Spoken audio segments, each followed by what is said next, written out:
లో చికిత్స పొందుతున్న ఇద్దరికి కలరా పాజిటివ్ గా నిర్ధారణ అయింది. రామిరెడ్డి తోటకు చెందిన మరొకరు కూడా కలరాగా తేలడంతో ప్రజల్లో భయాందోళనలు వ్యక్తమవుతున్నాయి. వ్యాధి వ్యాప్తి చెందకుండా ముందు జాగ్రత్తలు తీసుకుంటున్నామని గుంటూరు కలెక్టర్ తమీం అన్సారియా తెలిపారు. ఇప్పటికే వైద్య బృందాలు సర్వే నిర్వహించి ఇంటింటికి వెళ్లి పరిశీలిస్తున్నాయని వెల్లడించారు. తాగునీటి వనరులు, శానిటేషన్ పై ప్రత్యేక దృష్టి పెట్టి అవసరమైన చర్యలు చేపడుతున్నట్లు కలెక్టర్ స్పష్టం చేశారు. జీజీహెచ్లో ఒక 92 యాక్టివ్ కేసెస్ డైరియా కేసెస్ ఉన్నాయి. అందరూ కూడా స్టేబుల్గా ఉన్నారు. వారందరికీ కూడా మెరుగైన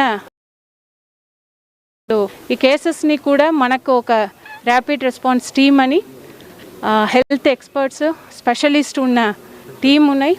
ఆ టీము ఈ కేసెస్ని కూడా అనాలిసిస్ చేసి ఎక్కడెక్కడ నుంచి జాగ్రఫికలీ వస్తున్నాయని ఐడెంటిఫై చేయడం జరిగింది. మనం ఇమ్మీడియట్గా చేస్తున్నది సర్వైలెన్స్ పెట్టాము. సో దానికి కూడా ఒక 50 సర్వైలెన్స్ టీమ్స్, దాంట్లో ఆశా, ఏఎన్ఎంస్, ఎంఎల్హెచ్పి, అదేవిధంగా వార్డ్స్ అన్నింటిలో వార్డ్ సచివాలయం స్టాఫ్స్ని పెట్టి ఉన్నాము. ఈ ఐడెంటిఫై చేసిన హై రిస్క్ ఏరియాస్లో జిల్లా స్థాయి అధికారిని కూడా స్పెషల్ ఆఫీసర్గా నియమించి డోర్ టు డోర్ సర్వే చేసి ట్రేస్ అండ్ ట్రీట్.